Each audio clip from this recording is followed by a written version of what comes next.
자, 오늘 제목은 변형 되신 예수님이십니다. 변형이란 한자로 변할 변과 모양형으로 이루어져 있습니다. 기존에 있던 모양이 다른 모양으로 바뀔 때 변형이 되었다고 말합니다. 변형과 비슷한 단어가 변용입니다. 신체 중에서 얼굴이 달라질 때 변형이라는 말을 씁니다. 변형이나 변용이 무슨 뜻인지를 피부에 와닿게 말씀드리면, 여성분들 화장하기 비포와 화장한 애프터의 모습을 보면 됩니다. 연예인들 중에서도요, 너무 심하게 변형하신 분들이 계셔서 예전에 저분이 저런 분이 아니셨는데 어떻게 해서 이렇게 됐을까, 그런 생각을 할 때가 있습니다. 근데 여러분, 왜 사람들이 화장을 하거나 성형을 할까요? 예뻐진다고 확신하기 때문에 그렇습니다. 안 예뻐지는데 누가 그걸 하겠습니까? 더 예뻐진다는 확신이 없는데 왜 그렇게 많은 돈을 투자하고 시간을 투자하고 주사를 맞고 뼈를 깎는 아픔을 참아내겠습니까? 예수님 역시 자신이 부활하실 것을 아셨기에, 자신의 영광스러운 모습으로 변형될 모습을 아셨기에 무거운 십자가를 기꺼이 참으셨던 것입니다. 부활의 영광을 확신하셨기에 십자가의 고난을 감수할 수 있었던 것입니다. 그리고 예수님은 제자들에게도 부활의 새벽이 다가오니 십자가의 밤을 참자고 권면합니다. 조금만 참으면 너희들의 고난이 끝나고 너희들의 얼굴도 해같이 빛나게 될 테니 조금만 참자고 권면합니다. 그러나 제자들은 주님의 이 권면을 받아들이지 못했습니다. 십자가를 진다는 말에 슬퍼하고 근심하고 두려워했습니다. 그래서 예수님께서는 이런 제자들 앞에서 자신이 십자가를 진 후에 어떻게 변형이 될지를 알려주시기 위해서 몸소 변형된 모습을 보여줍니다.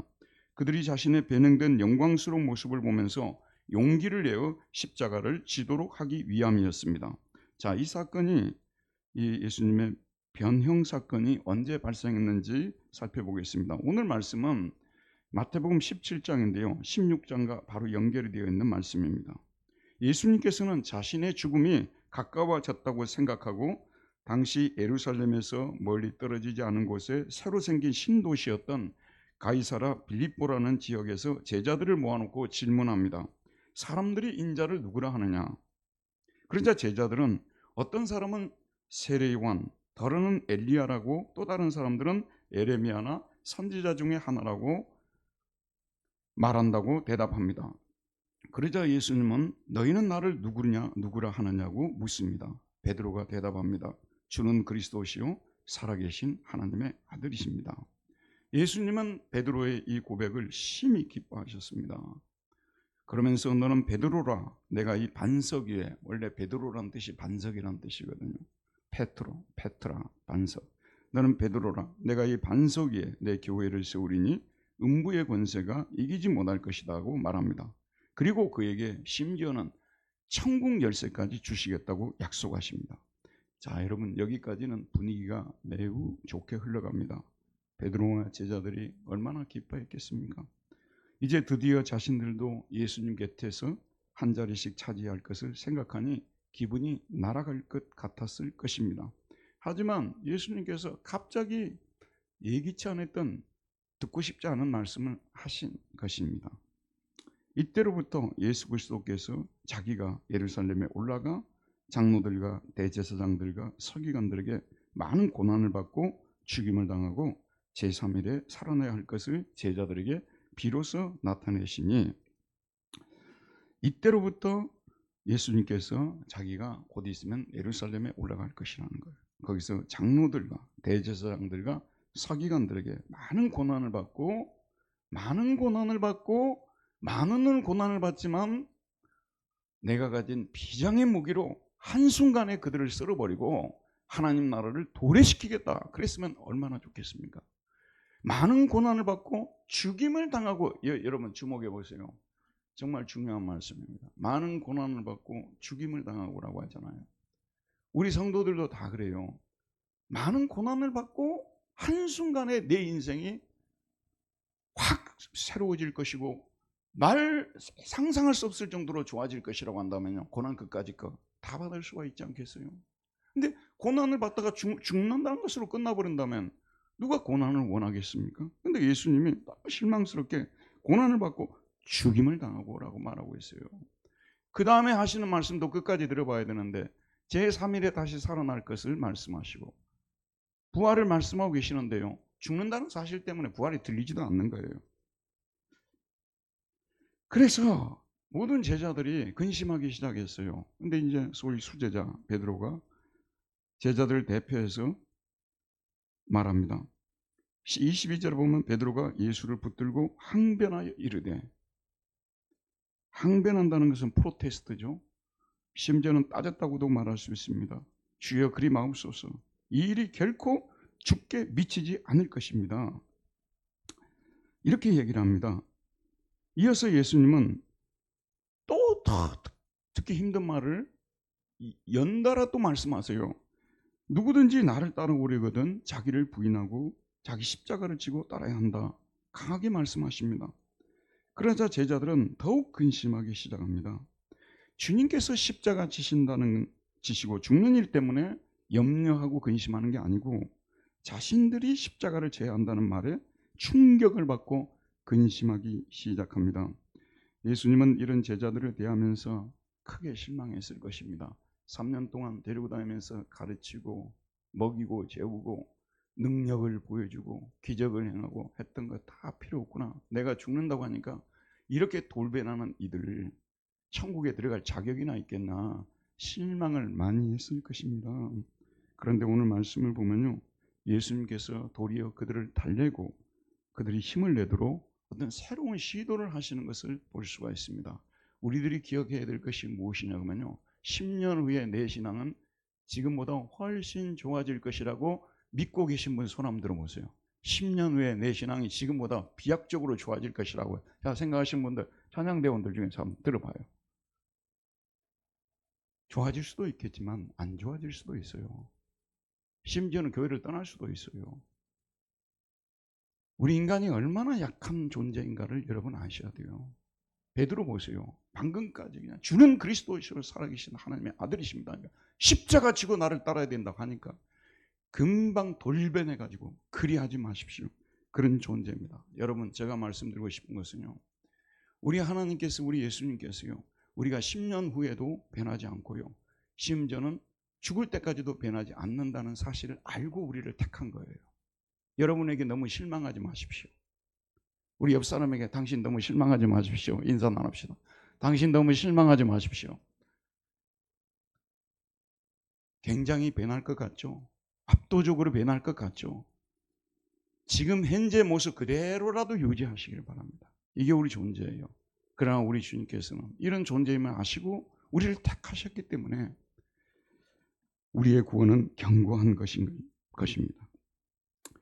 자, 우리 주님이 이제 어떤 새로운 시도를 하시는지 보도록 합시다. 오늘 본문의 말씀은 예수님께서 가이사랴 빌립보에서 자신이 져야 할 십자가와 제자들이 져야 할 십자가를 말씀하신 지 정확히 6일 후에 일어난 일입니다. 17장 1절 한번 보도록 할까요? 자, 우리 잠도 깨고 힘차게 한번 읽어봅시다. 엿새 후에 예수께서 베드로와 야고보와 그 형제요 안을 데리시고 따로 높은 산에 올라가셨더니 베드로와 야고보와 요한은 장차 주님의 교회를 이끌어야 대들보들입니다. 예수님께서 떠나시면 이들이 교회 시대의 주인공 역할을 해야 될 사람들입니다. 이런 그들이므로 그들은 주님의 역사적인 배용 사건을 그들의 눈으로 똑똑히 보아야 합니다. 그래야 주님에 대한 그들의 믿음이 확고해질 수 있습니다. 저와 저희 집사람이 자주 나누는 대화인데요, 우리가 오랫동안 목회를 했잖아요. 자주 대화할 때 자주 하는 말입니다. 교회 봉사 소수만 한다는 거예요. 많이 할 것 같죠? 많은 분들이 교회를 드나듭니다. 그래도 그분들이 천국 못 간다는 얘기 아니에요. 근데 봉사는 매우 소수만 한다는 거예요. 여러분, 교회는요, 세 사람이잖아요. 2줄에 앉아있는 한 분, 2줄에 앉아있는 한 분, 2줄에 앉아있는 한 분, 세 사람만 믿음이 견고해서 주님을 쫓으면요, 이 교회는 튼튼히 섭니다. 절대 무너지지 않습니다. 더군다나 장로님들 중에서요, 세 분만 견고하여 믿음이 흔들리지 않고 튼튼히 서 있으면 분당 두레교회는 어떤 특별한 사건이 없는 한 이 교회는 계속됩니다. 반대로 말씀드려 볼게요. 앞에 있는 세 사람들이 흔들린다고 생각해 보세요. 어떻게 되겠습니까? 교회 분쟁 가는 교회들 다 가보세요. 앞에 있는 세 사람들이 흔들리고 있는 거예요. 그래서 우리 예수님은 너무나 이 사실을 잘 알기 때문에 이 베드로, 야고보, 요한 이 세 사람이 예수님이 돌아가신 후 교회 시대를 책임져야 될 사람들이기 때문에 역사적 변형 사건을 그들에게 보여주시고자 그들을 산으로 데리고 가는데요. 이 산은 모든 주석학자들이 동의하는 것이 어떤 산이냐 그러면 헬몬산입니다. 여러분, 저는 주일학교 때부터 예수를 믿었는데 헬몬산 하게 되면 그냥 동네 언덕 같은, 우리 동네에는 삼봉산이라는 봉우리가 세게요. 삼봉산이라는 산이 있었거든요. 예전에 헬몬산이 그런 산과 같은 줄 알았어요. 그런데 사전에 찾아보니까요, 자료에 찾아보니까 해발 2814m 되는 높은 산이고요. 오늘 여러분 돌아가서 인터넷에 무슨 산죠? 헬몬산을 쳐보시기 바랍니다. 굉장히 아름다운 산이고요. 높은 산입니다. 네, 예수님께서 제자들을 데리고 산 정상에까지 올라갔을까? 예수님은 매일 하루의 스케줄이 많으셨기 때문에 꼭대기까지는 올라가지 않고 상당히 높은 장소까지 올라갔다고 추측할 수 있습니다. 자, 그런데 거기에서 갑자기 놀라운 사건이 일어납니다. 자, 2절을 볼게요. 그들 앞에서 변형되었다고 말하고 있습니다. 그리고 카이, 메테모르페스, 엠포슨 아우톤입니다. 그들 앞에서 메테모르포스, 이 단어가 중요합니다. 메테모르포스는요, 메타모르포의 동사의 부정각의 수동형입니다. transformed. He was transformed입니다. 본래 메타는 후회라는 뜻입니다. 행위상학이라는 그 단어를 영어로 메타피직이라고 합니다. 피직은 물리의 세계를 말하잖아요. 메타는 피직 후의 세계니까 형이상학이라고 부르는 것입니다. 또 이 메타라는 단어는 초자연애라는 뜻도 들어 있습니다. 예수님의 형태가 이 세상 자연의 공간에서 볼 수 없는 가상 공간에서나 볼 수 있는 그런 모습으로 변형되었다는 뜻입니다.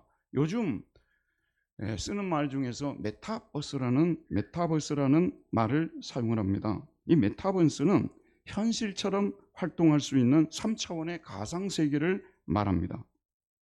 예수님은 지금 자연인의 모습에서 갑자기 이 세상에서 볼 수 없는 완전히 다른 형태의 모습으로 형태가 바뀌었습니다.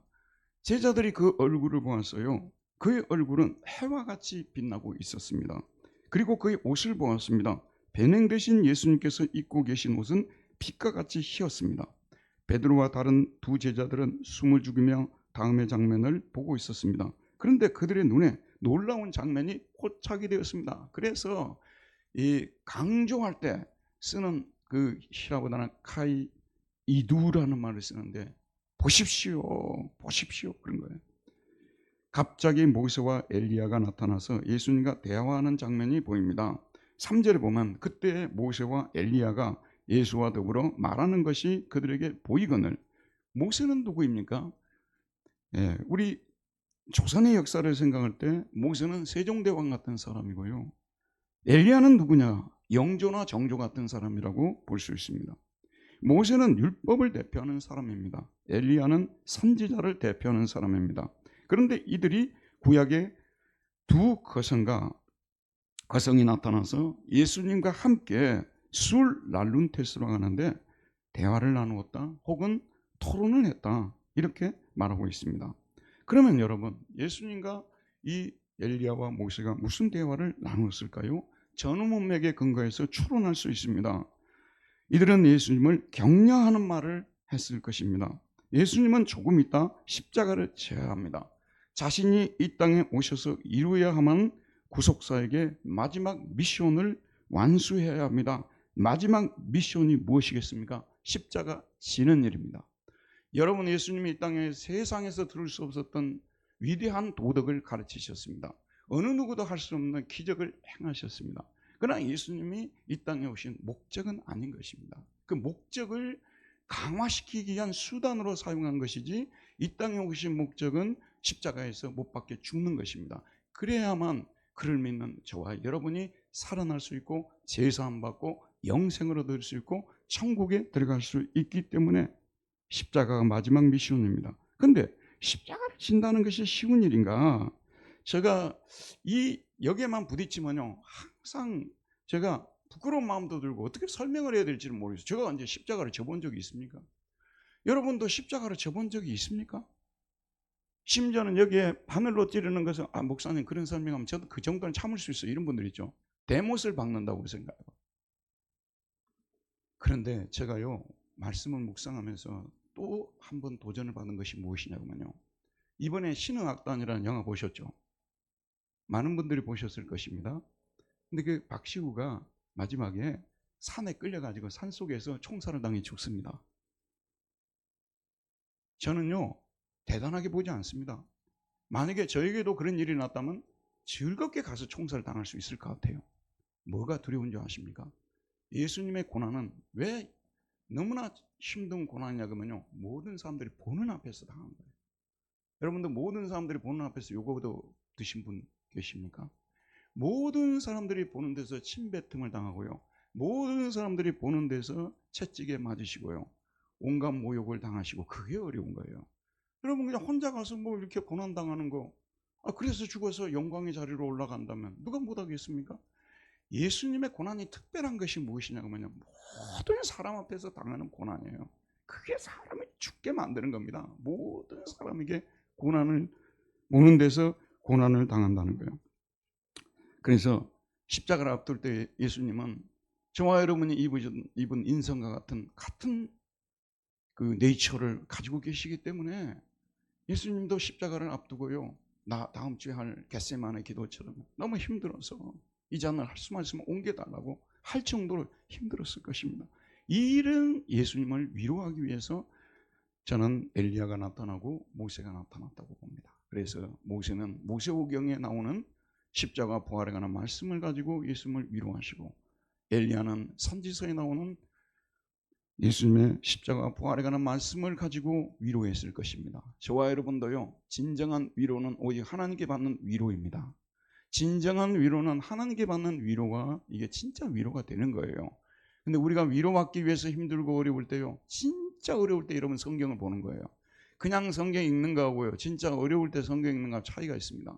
진짜 어려울 때 창세기를 펴고 출애굽기를 펴고 그런 가운데서 말씀을 통해서 위로를 받고, 또 선지서 이사야 에레미야 이런 말씀을 통해서 우리가 위로를 받는 거 아니겠습니까? 모세와 엘리야는 지금도 우리와 함께 하시면서 말씀을 통해서 위로하고 계시는 줄 믿습니다. 자, 이 상황을 볼 때 베드로가 어떤 태도를 보여야 되겠습니까? 베드로가 이 상황을 볼 때 어떤 태도를 보여야 되겠어요? 저 같으면 찍소리 말고 엎드려 있어야 된다고 생각해요. 지금 이 상황에서 자기가 할 얘기가 뭐가 있겠어요?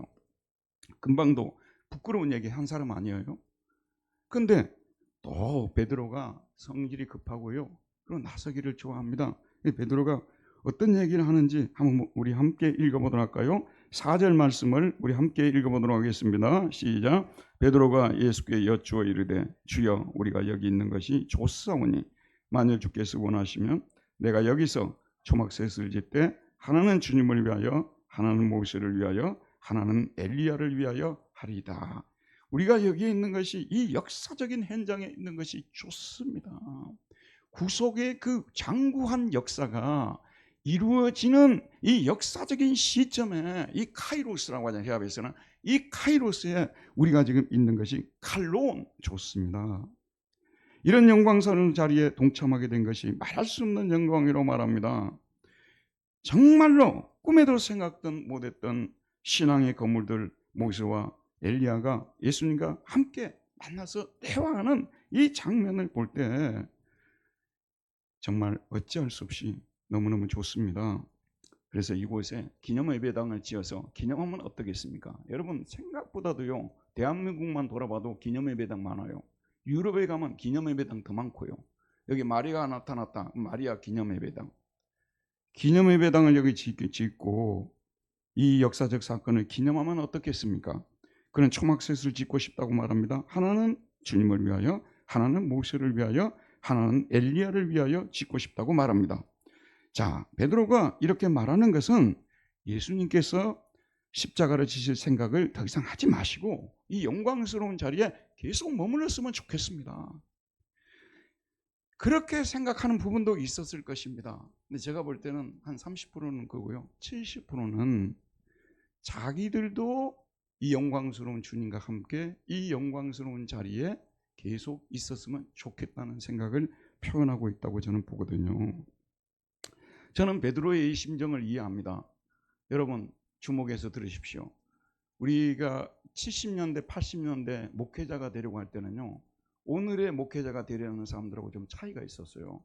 진짜 그 당시는요, 아주 유명한 대학에 다니는 사람들도요, 그냥 학교, 그 어렵게 들어간 학교를요, 그냥 헌신짝 버리듯이 던져버리는 사람들이 적지 않았어요. 그러면서 뭐 공장에 뛰어들고 야학에 뛰어들고 이랬던 것처럼 교회도 똑같았습니다.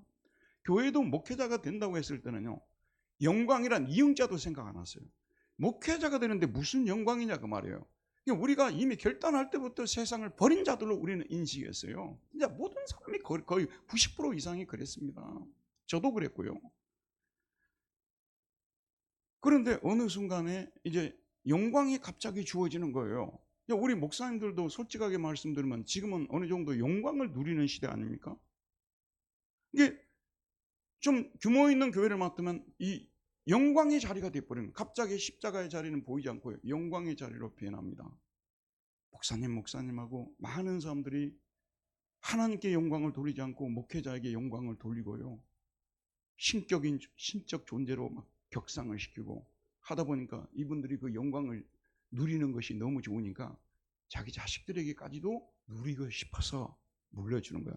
저는 항상 어디 가서 이야기할 때요, 고난을 물려주는 것은 죄가 아닙니다. 근데 영광을 물려주려는 것은요, 나쁜 것입니다. 지금 시대가 어느 정도 이상한 시대가 되어버렸냐고만요, 나쁘다고 말하는 것에 대해서 사람들이 이의제기를 합니다. 아니, 교회가 회사도 아니고 자기가 세운 것도 아니고 주님이 세우신 교회를 이것이 영광의 자리니까 물려주려고 하지, 자식에게 고난의 자리인데 누가 물려주려고 하겠습니까? 지금 세상은요, 정신 차리지 않으면 예수 제대로 믿을 수 없는 그런 시대에 도달한 겁니다. 그래서 대형 사건이 한 번씩 막 터지는 거예요.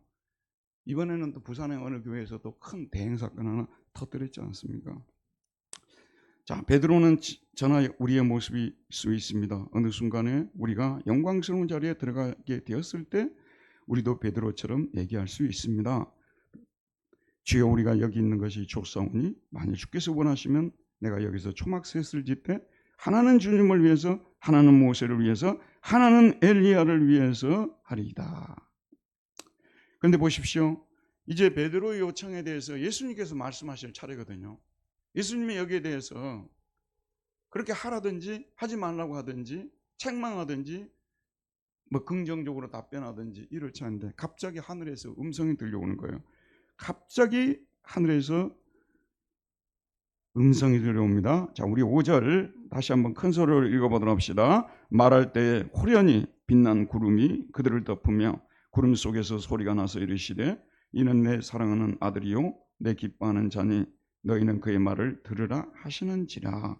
호련히, 갑자기 여기서 주어가 생략되어 있는데요, 베드로가 말하고 있을 때예요. 베드로가 그런 말을 하고 있을 때 갑자기 하늘에서 빛난 구름이 그들을 덮었습니다. 구름이 그들 위로 내려와 그들을 덮으셨다는 말씀입니다. 근데 이 구름을 구약에서는 셰키나의 구름이라고 합니다. 임재의 구름. 모세가 광야에서 성막을 지었을 때 구름이 성막에 임하잖아요. 그 구름 이름을 셰키나의 구름이라고 합니다. 임재의 구름. 하나님이 임재하셨다는 것입니다. 하늘에 계신 하나님이 땅에까지 내려오셨다는 것입니다. 뭐라고 말씀하시냐면요, 이는 내 사랑하는 아들이요 이는 내 기뻐하는 자다.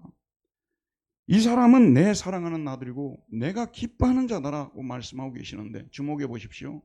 예수님이 구속사에게 공적 삶을 시작하는 시점에서 요단강에서 세례를 받을 때 하늘에서 음성이 들려옵니다. 무슨 음성이 들려옵니까?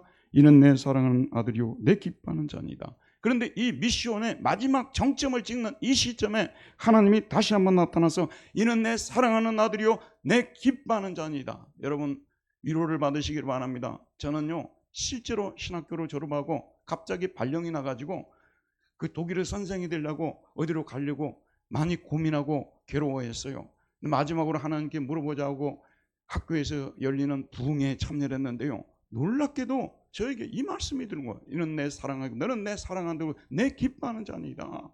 부모님 문제에 대해서 더 이상 염려하지 말고 나를 따르라. 그래서 제가 그대로 따른 것입니다. 저만 그런 게 아니고요. 여러분도 인생의 고비고비에서 주저앉고 싶을 때요.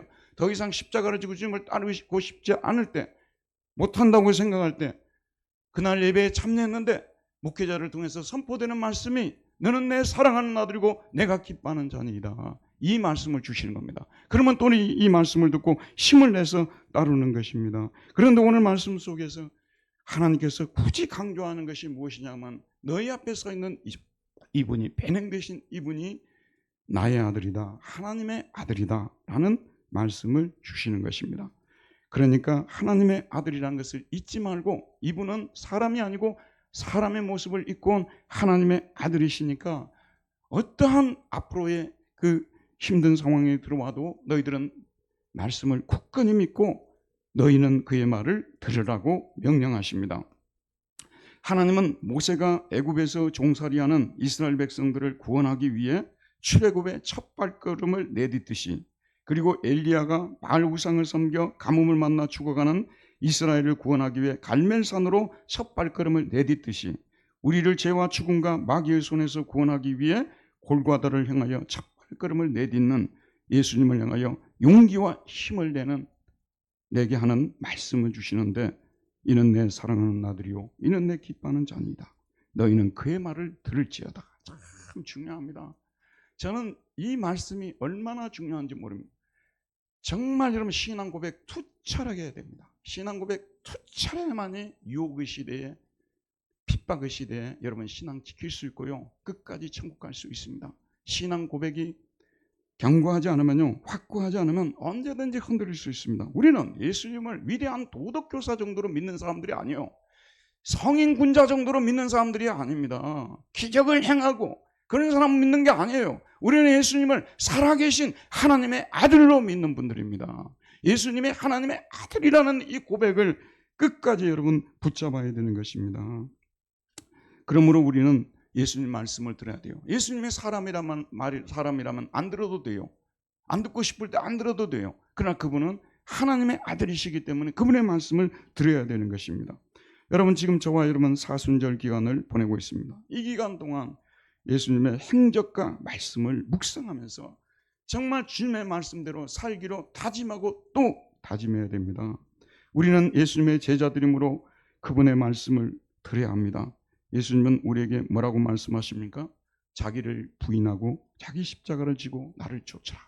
자기를 부인하고 자기 십자가를 지고 나를 쫓으라. 이 땅 위에서 영광 받을 생각 추호도 하지 말고 눈꼽만큼도 하지 말고 십자가를 지고 자기를 부인하고 나를 쫓으라. 이게 예수님의 말씀이에요. 누구의 말씀이라고요? 예수님의 말씀이에요. 그게 좋으니까 그렇게 말씀하시겠어요? 우리 힘들게 하라고 그렇게 말씀하시겠어요? 그게 좋으니까 그렇습니다. 십자가를 지고 자기를 부인하고 십자가를 지고 주님을 쫓아가는 것. 근데요, 시대가 어려우면 어려울수록, 혼란스러우면 혼란스러울수록 우리는 정체성을 분명히 해야 됩니다. 히틀러가 집권을 했어요. 이 사람 원래 화가 되려는 사람들 아니었어요. 근데 어떤 화가 그 미술 전공하는 대학에 지원했는데 떨어져 버렸어요. 이 사람이 이제 미넨으로 와가지고, 원래 오스트리아 사람 아니에요. 미넨에 와가지고 거기서 이제 정치에 뛰어들기 시작했는데 연설을 타고나게 잘해가지고, 그 히틀러 연설 들어보세요. 대한민국의 어느 정치 못지않게 연설 잘해요. 그 사람들이 막 매료가 되는 것입니다. 독일 민족이란 말이 막 다시 떠오르고요. 처음에는 막 절대적인 지지를 보냈어요. 우리 민족을 구원할 메시아로 하나님이 보냈다고. 근데 이제 나중에 1933년에 총통이 되면서 야심을 드러내기 시작하는데 교회를 폐쇄시키고요, 못된 행동들을 막 계속 드러내는 거예요. 그럴 때 천재 신학자 한 사람이 등장했다는 거 여러분 알고 계시죠? 그 사람 이름이 디트리시 보네퍼입니다. 베를린이라는 도시가 있는데요, 그 도시에서 가장 자랑스러운 인물로 축회 세우는 사람이고 동상도 만들어 놓고 도서관에 가면 국립도서관에 가면 동상도 만들어 놨어요. 근데 저는 저희 교회가 예배를 드리던 장소가 보네파가 다니던 고등학교 바로 옆에였고요. 그 다음에 우리 셋째 아들이 보네파가 다닌 고등학교를 졸업했어요. 제가 그런 사람입니다. 별 중요하지 않은 얘기인데요. 가게 되면 그 폭격 때 죽은 그 학생들이 이름을 써놨는데 거기에 디트리시 보네파도 있어요. 30년대가 됐는데요. 요즘 같은 경우는 강화문에 가서 소리라도 지를 수 있죠. 피켓이라도 들죠. 그 전에 할 수 없는 시대였어요. 이런 시대에서 우리 교회가 가야 할 방향은 어떤 방향인가? 그래서 두 권의 유명한 책을 썼어요. 첫 번째 책은 뭐냐면요. 예수 그리스도는 누구였고 누구인가? 예수 그리스도가 누구인지를 제대로 알자는 거예요. 그것이 첫 번째 책이었고요. 두 번째는 나를 따르라. 나폴게였습니다. 자기를 부인하고 자기 십자가를 지고 주님을 쫓아야 된다는 얘기를 하게 된 것입니다. 정말 저는 이 말이 맞다고 생각해요. 시대가 혼란스러워지고요. 지금 우리는 너무 잘 사는 시대에 살다 보니까 혼란스러워지는 거예요. 꼭 예수를 믿어야 되는가? 천국과 지옥은 있는 것인가? 진짜 예수는 온 것인가? 성경은 정말로 참말인가? 제자들이 꾸며내서 뭐 김일성 주석 평전처럼 쓴 거 아니겠는가? 이런 식으로 다른 데도 아니고 신학자들이 앞장서서 그런 얘기를 했지 않습니까? 이런 시대에 우리는 분명하게 해야 됩니다. 예수님이 누구신가? 예수님이 누구셨고 누구신가? 그 다음에 주님이 우리에게 이 땅에서 영광을 탐하지 말고 십자가 지고 나를 쫓으라고 말해요. 이 세상에서 영광을 탐하지 말라고 해요. 그리고 십자가를 지고 나를 쫓으라고 하는데 이 사람이 쓴 책에 나를 따르라고 번역이 됐는데요. 독일어는 나폴게라고 되어 있어요. 나크는 뭐냐면요. 바로 등 뒤에 붙어 있는 거예요. 등 뒤에. 그 다음에 폴게는 따른다는 뜻입니다. 요즘은요 팔로워들이 많잖아요. 누가 글을 쓰잖아요. 그러면 팔로워라면서 좋아요를 바로 찍는 거예요. 여러분도요 좋은 팔로워들이 되시기 바랍니다. 예수님 말씀만 나오면 그냥 라이크를 찍으십시오. I like you. 예수님의 말씀만 나오게 되면 I like you. 십자가를 지고 주님을 쫓으라. 우리 좋으라고 한 거예요. 나는 그게 고달픈 얘기인 줄 알았어요. 그게 아니에요.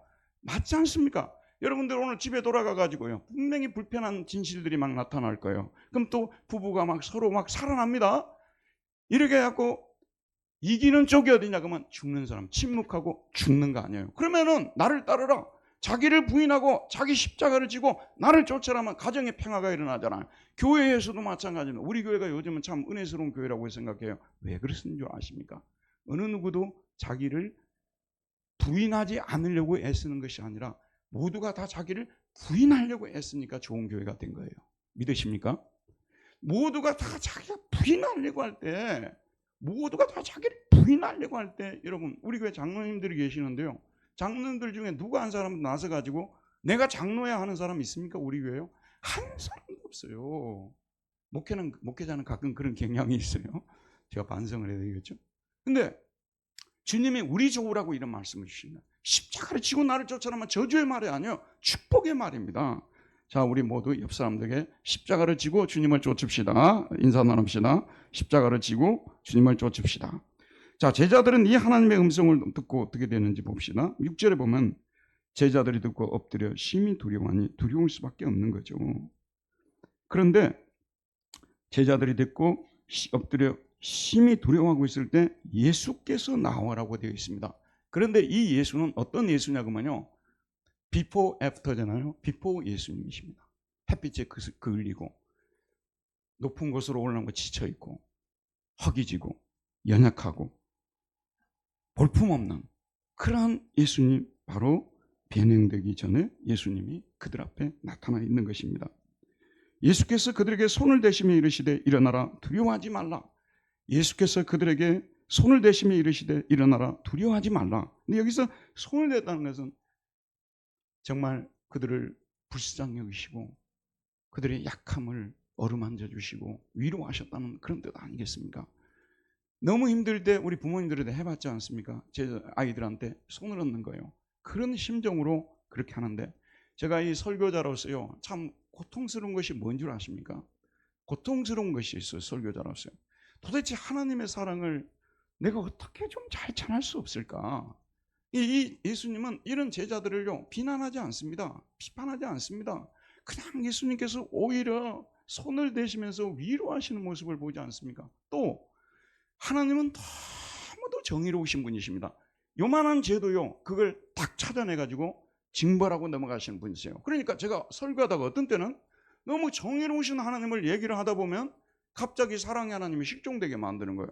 또 너무 좋으신 하나님을 또 얘기하다 보면 사랑의 하나님이 또 갑자기 보이지 않는 거예요. 어떻게 균형 있게 사랑의 하나님과 이 정의로우신 하나님을 전할 수 있을까? 설교자로서 굉장한 고민입니다.